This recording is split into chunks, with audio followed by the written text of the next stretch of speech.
Olá, pessoal. Então, dando continuidade aqui ao nosso conteúdo, hoje nós iremos falar sobre depressão, transtorno da bipolaridade, vamos falar de algumas emergências da doença de Parkinson e também dos transtornos somatoformes. Iniciando aqui, a gente tem a depressão, né, que é uma doença psiquiátrica, onde os principais sintomas dessa doença é a tristeza profunda, é o isolamento social, é uma incerteza, uma relação de que a vida não tem mais sentido. É importante que esse paciente ele consiga, né, entender se ele está entrando num quadro depressivo ou se ele já está nele. Ele precisa procurar ajuda de um psicólogo e também de um psiquiatra. Primeiro, a gente sabe que a associação do psicólogo e do psiquiatra é muito importante para o tratamento da depressão. A depressão, pode ter várias causas. Pode ter causa hereditária ou pode ter a causa não hereditária, que é uma causa externa de estilo de vida. Uma má alimentação, uma falta de exercícios físicos, uma má qualidade do sono, entre outras. Tudo que diz respeito ao estilo de vida do indivíduo. O que acontece? Quando o paciente ele se encontra nesse estado, ele precisa procurar esses dois profissionais, por quê? Primeiro, a depressão ela pode ser gerada devido a algum trauma, por exemplo, um trauma de infância. E a depressão também ocorre a diminuição dos níveis de serotonina, que é uma substância em que nos faz sentir feliz. Quando eu estou num processo depressivo por algum trauma, o medicamento, né, que é o que é passado pelo psiquiatra, ele vai tratar esse aumento do nível de serotonina. Só que ele não vai tratar o trauma em si, o que é que me levou àquela depressão. Agora, o psicólogo, ele vai ter aí, né, ele vai contornar toda a situação e vai auxiliar, né, nessa relação do trauma. Então, a gente percebe que o psiquiatra e o psicólogo, eles precisam andar juntos. O psiquiatra entrando com a medicação e o psicólogo entrando aí com a psicoterapia. A gente sabe que hoje, segundo vários estudos, não é eficaz só o tratamento depressivo com o psicólogo e não só é eficaz o tratamento depressivo só com o psiquiatra. É necessário os dois juntos. A gente sabe, né, que existem algumas substâncias no nosso corpo que podem favorecer a pessoa a desenvolver a depressão. É até chamado de quarteto fantástico da felicidade. São 4 substâncias que são de extrema importância, que fazem com que o nosso organismo se sinta melhor. Quais são essas substâncias? A gente tem a serotonina, que foi o que eu já comentei, que é uma substância responsável pela felicidade. Ela está aumentada no nosso corpo quando a gente tem uma alimentação saudável, uma alimentação que tem o aminoácido triptofano, que é ele o responsável por produzir essa substância no meu organismo. Onde que eu vou encontrar? Vou citar dois alimentos. A banana, né, tem muito triptofano, o chocolate tem algumas quantidades de triptofano, e às vezes o chocolate nos dá até aquela sensação de bem-estar quando a gente come ele, né? Lógico que com toda a quantidade recomendada. Então, essa é a primeira substância do quarteto fantástico da felicidade, que é a serotonina. A segunda substância é a endorfina. A endorfina é liberada no nosso organismo quando a gente realiza exercício físico. Por mais que a gente se sinta cansado após a realização de um exercício físico, é importante a gente entender que depois a gente fica super disposto. E isso melhora o nosso humor. Então, a segunda substância é a endorfina. A terceira substância é a ocitocina. A ocitocina, ela é produzida em maior quantidade no nosso organismo quando a gente está próximo ou perto de pessoas que a gente gosta, a gente tem um carinho. Que seja uma conversa, que seja uma ligação, isso faz a gente ter uma melhora no humor, uma sensação de bem-estar. Então, essa foi a terceira substância, que é a ocitocina. E a quarta substância é a dopamina. A dopamina, ela está muito presente quando a gente consegue atingir algum objetivo. A nossa vida, ela é feita de objetivos. Se eu quero, por exemplo, até o final do mês, emagrecer 1 quilo, eu consigo chegar no final do mês e emagrecer 2 quilos. Eu vou sentir uma pessoa realizada, né? Eu vou ter conseguido muito mais do que eu precisava, do que eu queria perder. Então, isso nos deixa felizes, isso nos deixa com uma sensação de bem-estar muito maior. Então, essa é a quarta substância, que é a dopamina. Então, é necessário que ocorra aí uma intervenção, tanto do psiquiatra quanto do psicólogo, e também uma intervenção de você, que é cuidador, em relação a essas outras questões. Como que está a alimentação, como que está o exercício físico, como que está essa questão do lazer, né? O paciente ele precisa ter um momento de lazer, como que está a qualidade do sono desse paciente. A gente sabe que quanto menos a gente dorme, menos a gente descansa, e isso pode nos levar a um estresse crônico, e até mesmo quadro depressivo. Em relação ao transtorno bipolar, a gente percebe que as pessoas acham que o bipolar ele é só uma questão de mudança de humor muito rápida. Mas muitas pessoas confundem, acham que essa mudança de humor é, por exemplo, de manhã tá feliz, de tarde tá triste. Não. Às vezes essa mudança ela é muito mais rápida, e também tem a relação de, às vezes, essa mudança ela ser de uma felicidade muito intensa a uma tristeza muito intensa. Então, como a gente consegue identificar a depressão? Né? O paciente que é depressivo, ele apresenta um humor depressivo ou irritabilidade. Esse humor depressivo diz respeito muito à tristeza. Ele sente um desânimo e uma fadiga. Ele tem uma capacidade afetada. Ele tem um desinteresse. Às vezes ele não quer fazer determinadas atividades, até mesmo aquelas atividades que para ele são atividades que eram interessantes. Falta de vontade, sentimentos incertos. Infelizmente, o paciente depressivo ele é muito suscetível a suicídio. Então, ele tem um desejo de morrer e uma diminuição do desempenho sexual e da libido. A gente sabe que o nosso sistema nervoso é responsável aí por essas funções. E, além disso, a pessoa ela tem totalmente o isolamento e ela é como se ela não percebesse, né, que a vida ainda faz sentido. Para ela, nada faz sentido. Quanto ao transtorno bipolar, tem uma alternância do comportamento desse paciente, episódios de mania, mania que às vezes para a gente é normal, para esse paciente se torna uma coisa muito maçante, e isso pode prejudicar muito a qualidade de vida do paciente, e ele acaba podendo ter comportamentos depressivos, que foram os sintomas que eu mencionei anteriormente. E o que acontece? Esse paciente que tem transtorno bipolar, ele pode sim ter um quadro de depressão. Assim como de depressão pode desenvolver também a bipolaridade.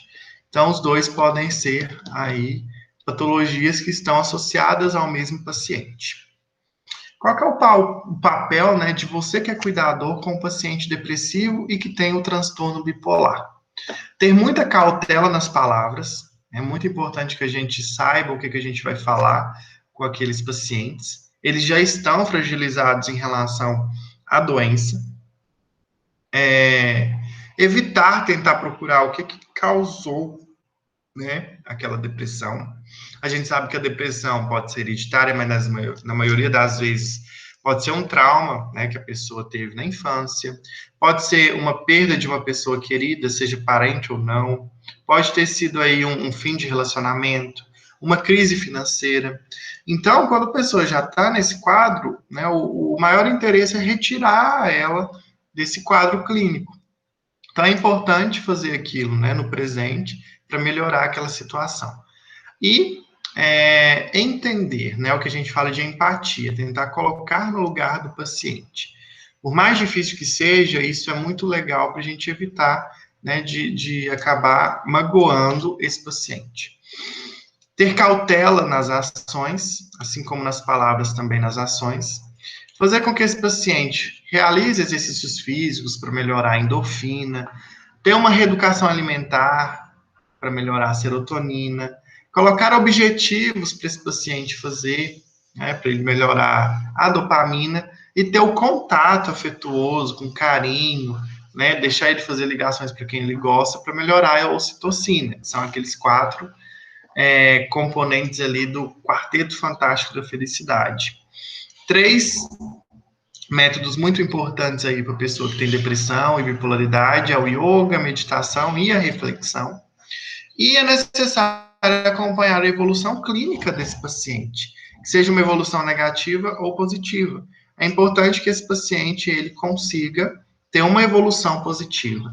Se você vê que, né, que às vezes o medicamento não está funcionando muito bem, é necessário retornar ao psiquiatra. Às vezes o psicólogo estava de 15 em 15 dias, alterar e ir para 7 7 dias. Então tem que avaliar todas essas questões. E você, né, como cuidador, nada melhor para ter essa noção, para comunicar com os familiares, comunicar com os profissionais. Então, agora, para ficar uma forma melhor de entendimento, eu vou passar dois videozinhos. Um relacionado à depressão e outro relacionado ao transtorno bipolar.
Então, pessoal, esse foi o videozinho da depressão. Agora eu vou passar o videozinho correspondente à bipolaridade, ao transtorno bipolar.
Então, a gente percebe, né, o quanto são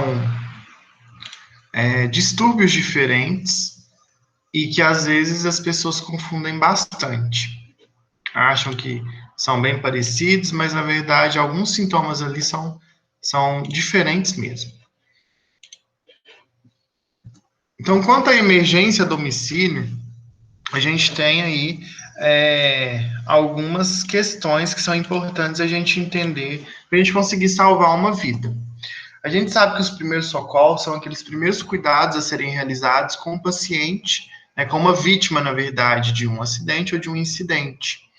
Então, na questão aqui da parada cardiorrespiratória, como esse conteúdo aqui ele precisa ser bem visual, né, eu vou passar um videozinho daqui a pouco, de um profissional muito capacitado e muito interessante, né, de se entender. Então, o que é a parada cardiorrespiratória? É quando ocorre uma parada do coração juntamente com o sistema respiratório. É necessário, então, que ocorram algumas intervenções até que o sistema de atendimento chegue e leve essa vítima para o hospital. Primeiro, né, é necessário chamar, né, esse serviço de atendimento mais rápido, realizar a reanimação cardiopulmonar de imediato e de qualidade. Vocês vão ver no videozinho como que é realizada essa reanimação cardiopulmonar. Uma rápida desfibrilação, no caso ali, quando chega o socorro. O socorro, ele vai levar o paciente ali, essa vítima, para o hospital, e lá, né, vai ter todos os cuidados pré e pós parada cardiorrespiratória. Como que a gente consegue identificar um paciente, uma vítima que tem uma parada cardiorrespiratória? Ele vai estar inconsciente, ele não vai ter uma pulsação, né? Em 10 segundos você percebe que não encontra nenhuma pulsação. E além disso, também a ausência da respiração. Então, é muito importante que comece as manobras de reanimação cardiopulmonar até o atendimento chegar. O atendimento chegando, ele vai dar continuidade nessa reanimação, levando já para o hospital, para o atendimento. Lá no hospital, eles podem ou não utilizar esse desfibrilação, dependendo do caso. E além disso, se não tiver, né, dado nenhum sinal por meio da vítima, eles vão utilizar, por exemplo, uma injeção de adrenalina para reanimar esse indivíduo. Então, de forma mais fácil e mais completa, esse videozinho agora, ele vai explicar muito bem como que funciona e como que deve ser realizado de forma correta uma manobra de reanimação cardiopulmonar.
Então, esse foi o vídeo da reanimação cardiopulmonar, que é muito importante vocês entenderem como que funciona, né? Como que vai avaliar de fato se aquele indivíduo ele está tendo, né? Está com uma parada cardiorrespiratória ou não.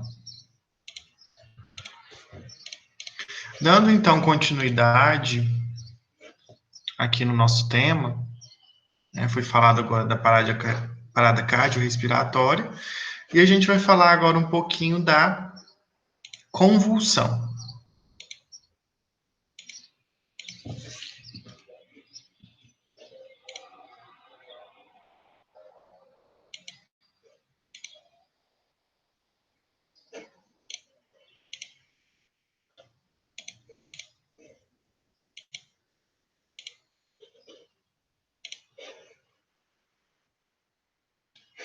Então, a gente sabe que a convulsão, né, ela é como se fosse um choque que o sistema nervoso recebe. E essa convulsão, ela pode ser devido a vários problemas, né, em relação, por exemplo, sinais e sintomas em que a pessoa tem uma queda desamparada, ela fica, né, salivando, ela tem abalos musculares, e esses sintomas, né, essa convulsão, ela pode ser devido a, por exemplo, uma pessoa que já é epilética, né, a gente tem que saber que a epilepsia é uma doença e a convulsão é apenas um sintoma, onde a convulsão é o principal sintoma da epilepsia. A gente tem a questão de que esse indivíduo, né, ele pode desenvolver a convulsão a partir do exagero de bebida alcoólica, do uso de tabaco, de substâncias químicas, às vezes uma hipoglicemia, né, a baixa quantidade de glicose no sangue. Então, são diversas as causas da convulsão, não é só restrita a um paciente que é epiléptico. Então, quais os primeiros socorros que são importantes serem feitos aí num paciente que tenha convulsão? Primeiro, né, tem que manter esse paciente no chão, né, ele vai estar tendo ali os abalos musculares, e manter calma as pessoas que estão à sua volta. Se for a primeira crise desse indivíduo, é necessário que chame o sistema de atendimento. Caso seja também uma crise que já vem acontecendo, mas que tem uma duração de tempo maior, é também importante chamar o sistema de atendimento. A gente sabe que quanto mais tempo levará a crise, pior pode ser ali para o paciente. Colocar a cabeça do lado, né, para que a pessoa, né, a saliva ela caia ali no chão e ela não engasgue com a própria saliva. Também, caso o paciente, né, essa vítima venha a vomitar, que ele não faça, não engole o vômito. Desapertar a roupa em volta do pescoço, do quadril. É muito importante também manter esse paciente, principalmente a cabeça, manter essa cabeça fixa, para evitar que ele fique debatendo a cabeça e venha a ter uma lesão na região da cervical. Então, tem que permanecer junto do paciente até ele acordar, né? E quando ele acordar, ele vai ter aí uma letargia, ele vai ficar mais lento. Tem pacientes que demoram a voltar ao seu estado normal por um tempo. Então, é necessário, né, explicá-lo o que está acontecendo. E se caso ele tiver aquela vontade de dormir, né, deixar esse paciente dormir. E oferecer ajuda, né, em relação ao atendimento médico. Se é a primeira, tem que ter chamado o SAMU. Se não é, tem que avaliar se está necessitando aí de um ajuste na dosagem do medicamento. Então, é muito importante avaliar essas questões. Tem o desmaio, né? O desmaio ele é necessário em que colocar o paciente aí com as pernas erguidas para cima, porque quando o paciente desmaia, dependendo daí da sua causa, é necessário que levante as pernas para o sangue, para a oxigenação, e para o sistema nervoso, para a região ali da cabeça, para oxigenar. Então, o primeiro socorro ali, né, diante de um desmaio, é erguer as pernas do paciente. Tem o engasgo, que também é muito importante, né, para a área de vocês. O engasgo é quando ocorre alguma obstrução por algum objeto, por algum alimento, e é necessário fazer aí as manobras de Einstein que a gente fala, que também eu vou passar pelo videozinho para vocês entenderem como que faz esse processo. É necessário, né, que você concentre a mão no paciente, na região do estômago, logo abaixo aqui do ossinho externo, feche a mão e apoie com a outra mão e faça movimentos em S, para que ele consiga retirar esse objeto que foi obstruído, né, na região ali das vias aéreas ou das vias digestivas. Quanto aos animais peçonhentos em relação à picada de cobra, é importante, né, manter em repouso o paciente. Quanto mais o paciente, a vítima, ficar se movimentando, mais a circulação vai percorrer pelo corpo, mais o veneno vai percorrer também. É importante que não coloque café, não fique colocando algumas coisas que podem levar à infecção daquele local. Não cortar o local da ferida, não fazer um torniquete, elevar o local afetado e levar esse paciente imediatamente para o pronto-socorro, né? Porque lá ele vai tomar o soro antiofídico, que é o que de fato vai neutralizar ali aqueles antígenos que estão ali presentes no veneno.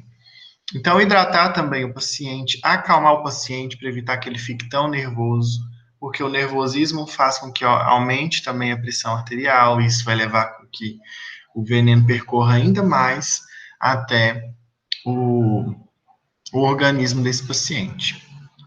Em relação à queda, é muito importante priorizar, adaptar a casa desses pacientes, principalmente idosos ou crianças, que são mais propícios a ter uma queda. Feito essa queda, é importante avaliar se teve alguma fratura, né? Às vezes não retirar o paciente do local se ele estiver sentindo muita dor, porque ele pode ter fraturado e isso pode gerar um problema maior se ficar mexendo com o paciente.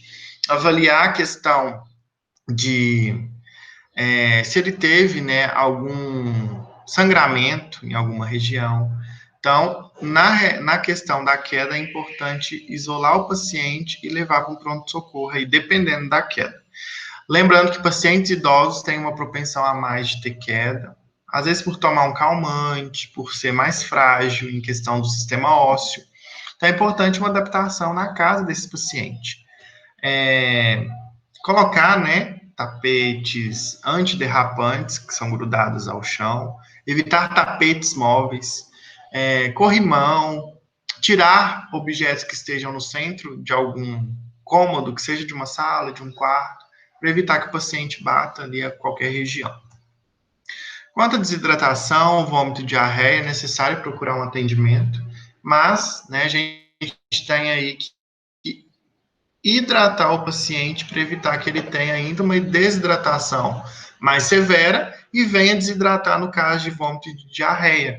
Então, a gente sabe que o soro, ele é muito importante, né? Tem a forma de fazer o soro caseiro, que é uma colherzinha de sal e uma colherzinha de açúcar, e sempre tratando com esse paciente com água, né, com algum suco, lembrando que, né, uma diarreia não é o ideal, você passar um suco de laranja, que o suco de laranja ele solta ainda mais o intestino. Então é importante você hidratar, que seja com água e soro até chegar ao hospital para ver de fato o que está levando a esses sinais. Vou passar agora o restante do conteúdo e depois eu passo os vídeos todos juntos. Então, a gente tem aí a doença de Parkinson, né, que é uma doença crônica que afeta o sistema nervoso central. Os principais sintomas de um paciente que tem a doença de Parkinson é o tremor, sem dúvida.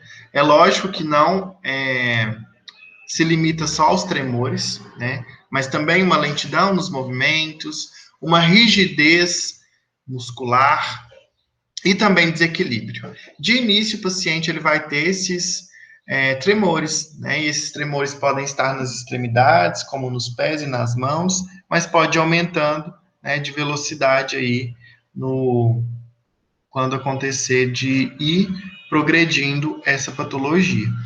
Quanto ao tratamento da doença de Parkinson, né, é necessário tratamento com medicamentos, com fisioterapia, a terapia da fala, que como atinge a região muscular, esse paciente ele pode acabar sendo comprometido em relação à fala, e psicoterapia, né? O paciente ele vai se sentir um pouco menos produtivo, então é necessário a utilização aí do profissional psicólogo.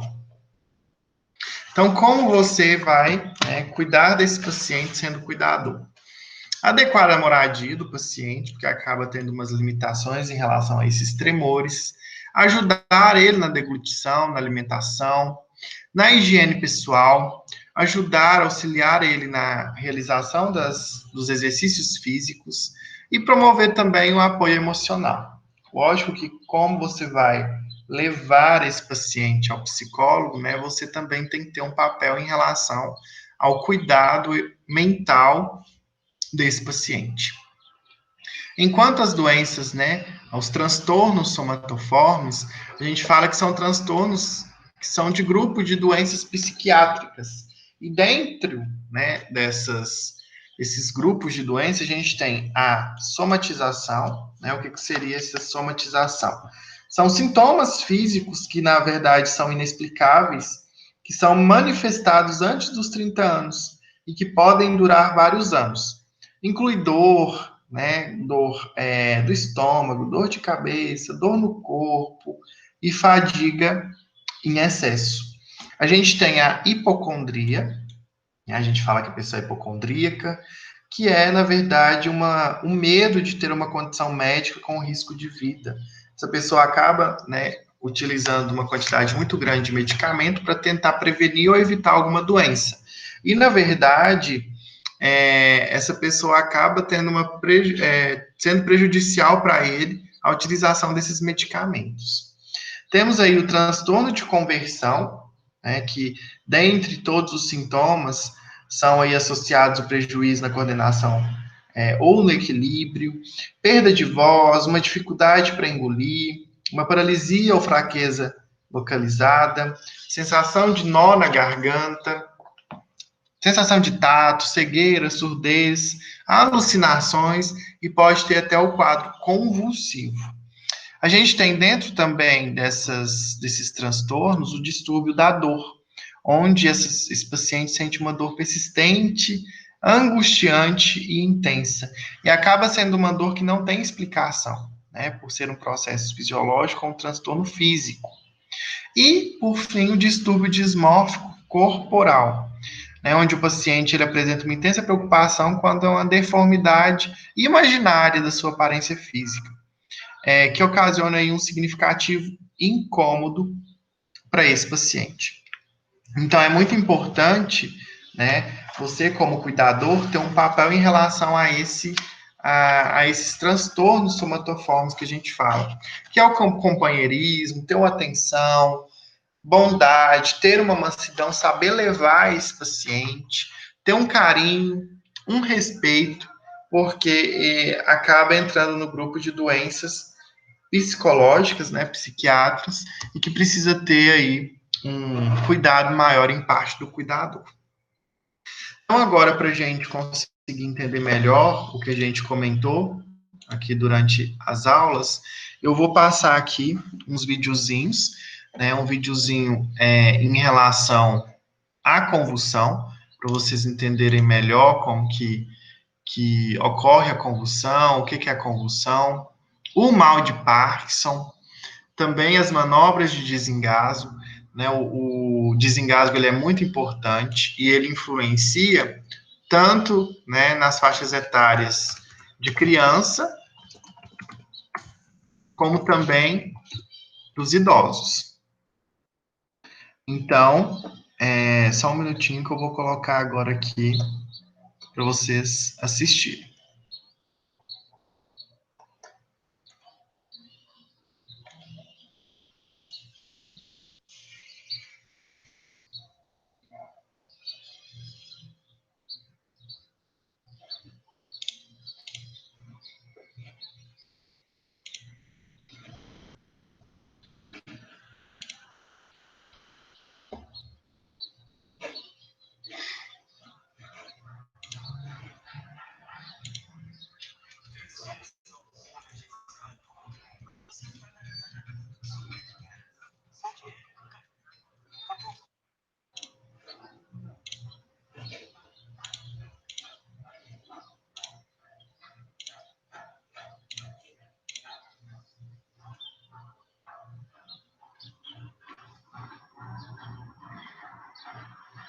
Então, de início, eu vou colocar, né, falando um pouquinho sobre o mal de Parkinson, e depois a gente fecha com a convulsão e com a manobra de desengasgo.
Então, esse foi o de Parkinson. Vou passar agora o videozinho referente a crises de convulsão e como se lidar com elas.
E agora, para a gente finalizar, eu vou passar o último videozinho, que é referente ao desengasgo.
Bom, pessoal, então é a nossa aula de hoje, né? Agradeço vocês a atenção. E quanto aos outros dois últimos conteúdos da apostila, já foi repassado para vocês, né? Que é o cuidado com a automedicação. Muito obrigado e até a próxima.